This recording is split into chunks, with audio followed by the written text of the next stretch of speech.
Bento Hebrew में बारूक, Latin में बेनेडिक्टस, तीनों नामों का एक ही अर्थ है धन्य।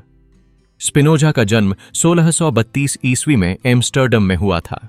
वह एम्स्टर्डम के पुर्तगाली यहूदी समुदाय के एक मध्यम आय वाले प्रमुख परिवार में मंझले बेटे थे, जहां शिक्षा का महत्व बहुत था।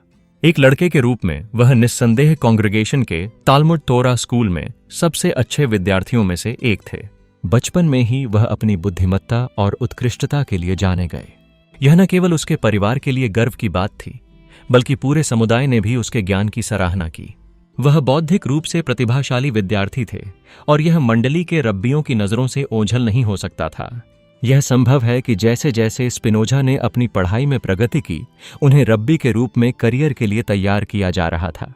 लेकिन एक टर्निंग पॉइंट आया जब उन्हें अपनी औपचारिक शिक्षा छोड़नी पड़ी।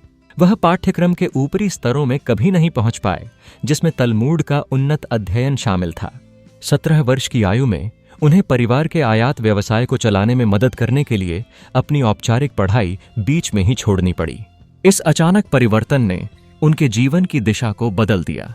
कुछ ही वर्षों बाद जब स्पिनोजा की विचारधारा ने नया मोड़ लिया, तो यहूदियों के सेफर्डिक समुदाय ने उन्हें कठोर प्रतिबंधित किया और फिर 27 जुलाई 1656 ईस्वी को स्पिनोजा को एम्स्टर्डम के सेफर्डिक समुदाय द्वारा घोषित सबसे कठोर प्रतिबंध या बहिष्कार का आदेश जारी किया गया।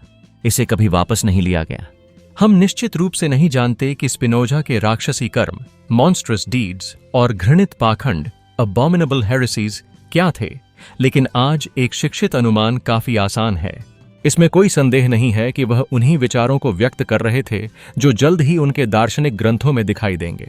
उन कार्यों में स्पिनोजा आत्मा की अमृता से इनकार करते हैं, एक पारलौकिक दैवीय ईश्वर, अब्राहम, इसहाक और जैकब की ईश्वरीय धारणा को दृढ़ता से खारिज करते हैं और दावा करते हैं कि कानून यानी तौराह और रब्बी के कानूनी सिद्धांतों की आज्ञाएं न तो शाब्दिक रूप से ईश्वर द्वारा दी गई थीं और न ही अब यहूदियों पर बाध्यकारी हैं।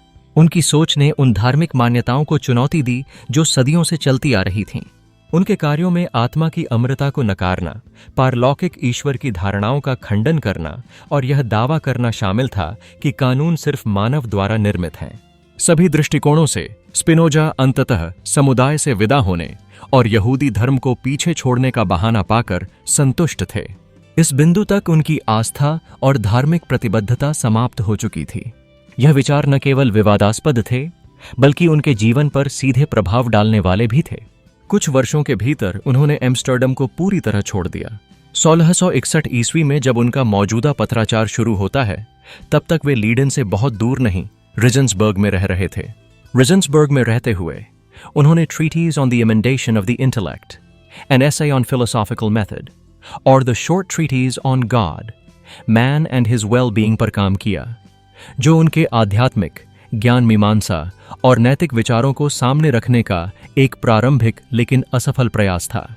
डेकार्टे के दर्शन के सिद्धांतों की उनकी आलोचनात्मक व्याख्या, डेकार्ट्स प्रिंसिपल्स ऑफ फिलॉसफी, उनके जीवन काल में उनके अपने नाम से प्रकाशित एकमात्र कार्य 1663 ईस्वी में पूरा हुआ, जब वे हेग के बाहर वॉरबर्ग चले गए थे।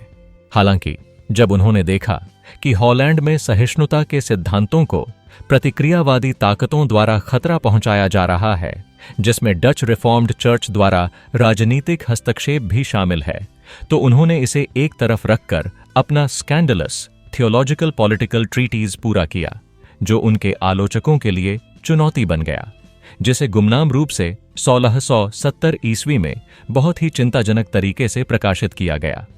एक अति उत्साही आलोचक ने इसे शैतान द्वारा नरक में गढ़ी गई पुस्तक कहा।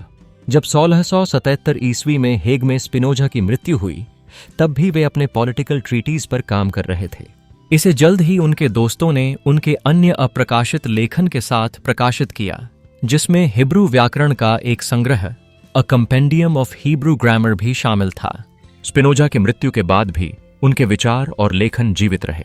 उन्होंने न केवल अपने समय की धार्मिक सोच को चुनौती दी, बल्कि उन लोगों के लिए एक नया दृष्टिकोण प्रस्तुत किया जो उनके विचारों की गहराई को समझने की कोशिश कर रहे थे। उनके विचारों ने भविष्य में आने वाली पीढ़ियों को गहराई से प्रभावित किया और अब भी अध्ययन का एक महत्वपूर्ण विषय बने हुए हैं। इस प्रकार स्पिनोजा आधुनिक काल के सबसे महत्वपूर्ण दार्शनिकों में से एक हैं और निश्चित रूप से सबसे रैडिकल दार्शनिक हैं। उनके विचार में प्राचीन स्टोइकिज्म, हॉब्स और मध्ययुगीन यहूदी तर्कवाद के तत्वों के साथ कई कार्टेशियन तत्व मीमांसा और ज्ञान मीमांसा सिद्धांतों के प्रति प्रतिबद्धता को एक अत्यधिक मौलिक प्रणाली में जोड़ा गया है। ईश्वर, दुनिया, मनुष्य और ज्ञान पर उनके अत्यंत स्वाभाविक विचार एक नैतिक दर्शन को आधार प्रदान करते हैं जो सद्गुण और खुशी की ओर ले जाने वाले जुनून के नियंत्रण पर केंद्रित है। वे एक मजबूत लोकतांत्रिक राजनीतिक विचार और धर्म ग्रंथों और सांप्रदायिक धर्म के ढोंगों की गहरी आलोचना की नींव भी रखते हैं। 17वीं शताब्दी के सभी दार्शनिकों में से स्पिनोजा आज सबसे अधिक प्रासंगिक हैं।